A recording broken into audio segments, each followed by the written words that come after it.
Accordingly, I have directed the Secretary of the Treasury to take the action necessary to defend the dollar against the speculators. I have directed Secretary Connally to suspend temporarily the convertibility of the dollar into gold or other reserve assets, except in amounts and conditions determined to be in the interest of monetary stability and in the best interest of the United States.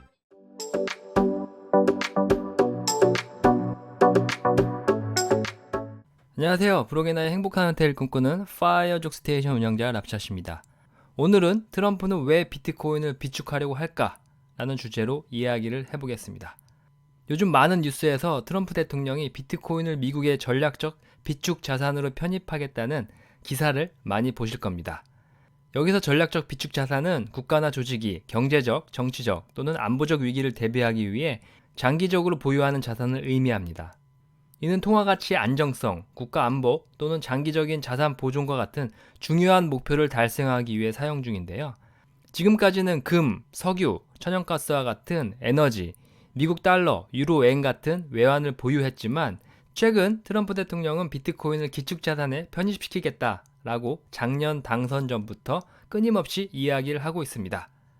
그럼 왜 이렇게 미국은 비트코인을 기축자산에 편입시키려 할까요?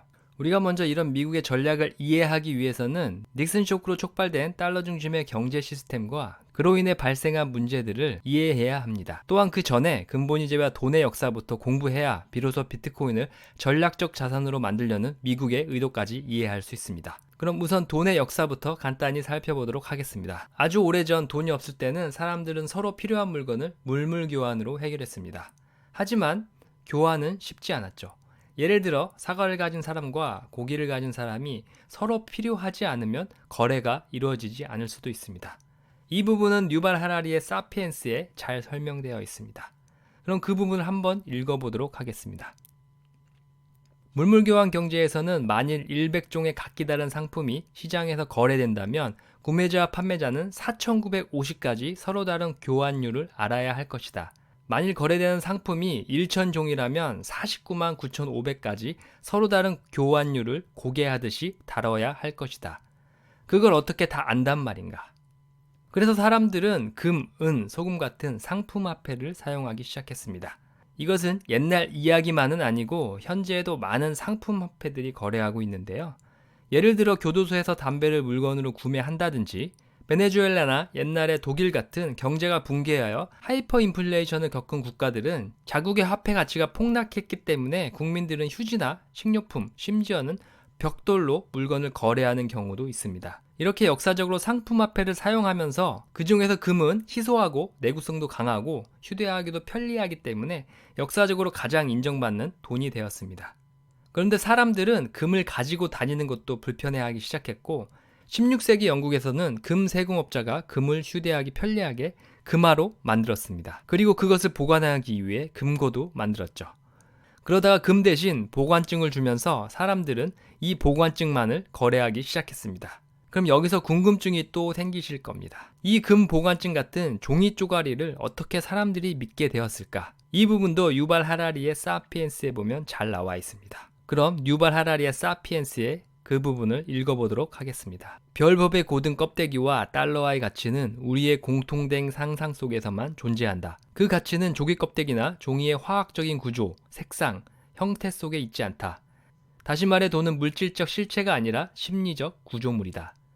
그것은 물질을 마음으로 전환함으로써 작동한다. 하지만 왜 그것이 성공했을까? 비옥한 눈을 쓸모없는 별법의 고든 껍데기 한 줌과 기꺼이 바꿀 사람이 대체 어디 있을까?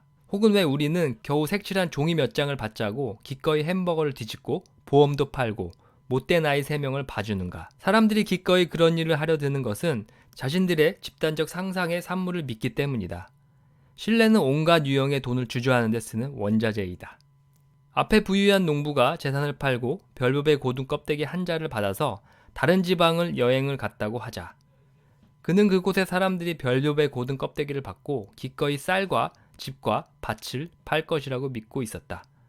여기가 중요한데요. 따라서 화폐란 상호화폐 신뢰 시스템의 일종이지만 그저 그런 상호화폐 신뢰 시스템이 아니라 인간이 고안한 것 중에서 가장 보편적으로 효율적인 상호 신뢰 시스템이다. 이 책에서 설명한 별봅의 고등 껍데기를 앞서 말한 금이나 금 보관증 또는 현재 사용하는 지폐로 바꿔본다면 왜 금 보관증을 사람들이 믿고 쓰게 됐는지 이해할 수 있을 것입니다. 그런데 금 세공업자들은 욕심을 부리기 시작했습니다. 보관된 금보다 더 많은 보관증을 발행해 이자를 받기 시작했던 거죠. 이렇게 금보다 보관증을 초과 발행하면서 뱅크런 같은 문제가 발생하기도 했습니다. 이때 영국 왕실은 오랜 전쟁으로 금화가 떨어졌는데 신박한 금 세공업자의 사업을 보고 한 가지 제안을 했습니다. 그들은 가상의 돈을 발행해 금 세공업자에게 금 보유량의 3배까지 대출해 줄 수 있는 허가를 해줬습니다. 그때 현재의 은행 시스템이 만들어진 것이죠.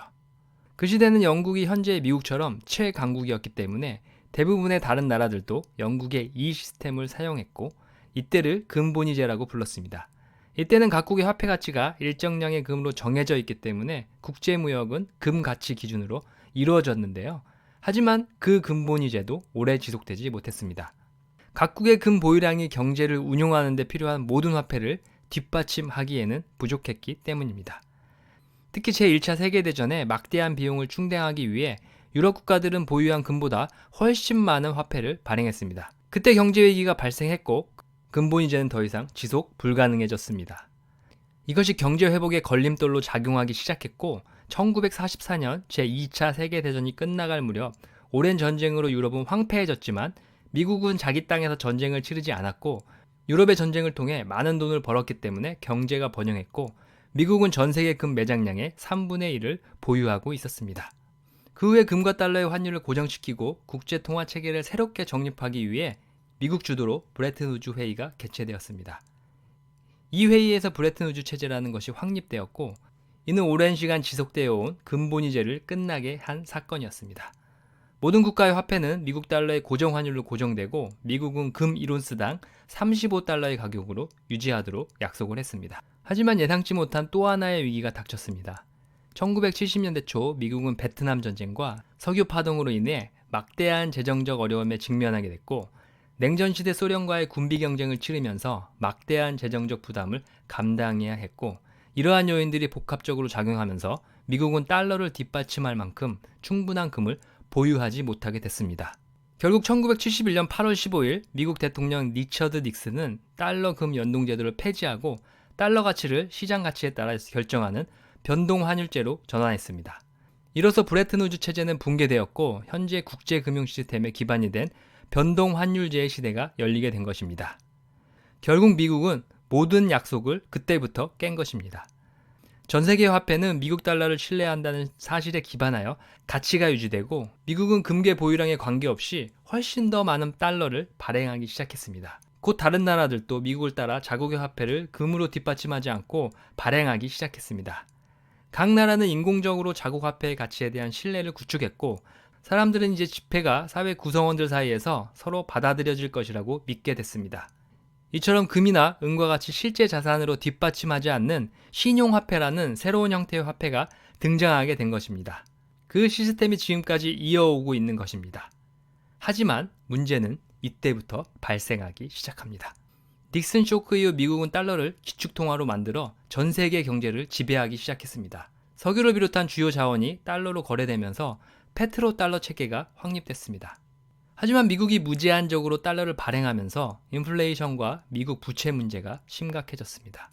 현재 미국의 부채는 33조 달러를 넘어섰고 매년 그 규모는 커지고 있습니다. 결국 신용화폐 시스템은 시간이 지날수록 화폐의 가치를 떨어뜨리고 있습니다. 이에 따라 최근에는 많은 국가가 달러 의존에서 벗어나려고 하는 노력을 보이고 있습니다. 예를 들어 러시아 우크라이나 전쟁 중에 미국은 러시아를 달러 결제망 즉 스위프트 코드에서 퇴출하자 러시아는 독립적인 지급 결제 플랫폼을 검토했고 원유 수출을 위안화나 유로화로 결제하겠다고 했습니다. 또한 달러를 우회하기 위한 암호화폐를 출시할 계획을 밝혔으며 자국 기업의 무역 대금 결제에 비트코인 사용을 허용하기까지 했습니다. 미국은 초기에는 비트코인을 규제하려고 노력했지만 현재는 이 비트코인을 단순한 디지털 자산으로 보지 않는다고 생각합니다. 비트코인은 탈중앙화된 디지털 금으로 불리며 달러 기반 금융 시스템의 대안이자 미래의 가치 저장 수단으로 주목받고 있습니다. 그럼 미국이 비트코인을 전략적 자산으로 보는 이유는 무엇일까요? 저는 크게 두 가지로 보고 있는데요. 그 첫 번째가 비트코인을 통해 디지털 자산의 패권을 유지하려고 하는 전략으로 생각합니다. 미국은 달러와 함께 비트코인을 전략적으로 활용하려 합니다. 앞에서 언급한 대로 많은 국가들은 달러를 벗어나려 하고 있고 암호화폐나 비트코인을 사용하려고 하는 나라들이 빠르게 증가하고 있습니다. 이런 상황에서 비트코인을 이용하여 디지털 결제 체제를 구축하려는 의도라고 생각합니다. 또한 현재 중국을 포함한 여러 국가는 디지털 위안화 같은 자국 디지털 화폐를 통해 달러의 패권에 도전하고 있습니다. 미국이 비트코인을 전략적 자산으로 채택하면 새로운 경제 전쟁에서 우위를 점할 수 있습니다. 그리고 두 번째는 비트코인이 미국의 부채 문제를 해결하는 열쇠를 쥐고 있습니다. 비트코인을 비축하면 기존 화폐 시스템의 취약성을 보완할 수 있습니다. 미국은 달러의 무제한 발행이 초래한 인플레이션과 부채 문제를 해결하기 위해 비트코인을 새로운 준비자산으로 고려할 가능성이 높습니다. 이렇듯 비트코인은 단순한 자산이 아니라 기존 화폐 시스템의 한계를 보완하려는 디지털 혁명입니다. 미국은 이를 기회로 삼아 달러 중심의 시스템을 재편하려 하고 있습니다. 하지만 여기서 중요한 건 이 격변하는 변화 속에 우리가 어떻게 준비하느냐입니다. 아직까지도 비트코인은 스캠이고 폰지 사기고 미국 규제하면 망할 것 같고 곧 없어질 것 같고 영으로 수렴하고 그런 자산이라고 생각하시는 분들은 없으시죠? 이렇게 비트코인은 위험한 자산이 아니라 새로운 기회일지도 모릅니다. 닉슨 쇼크가 화폐 시스템에 큰 변화를 가져왔다면 비트코인은 그 변화의 끝에서 우리에게 새로운 길을 제시하고 있습니다. 감사합니다. 이번 영상은 여기까지입니다. 이번 영상이 마음에 드셨다면 구독, 좋아요, 알림 설정 부탁드리겠습니다. 구독과 좋아요는 다음 영상 제작에 큰 힘이 됩니다. 좋은 하루 되세요.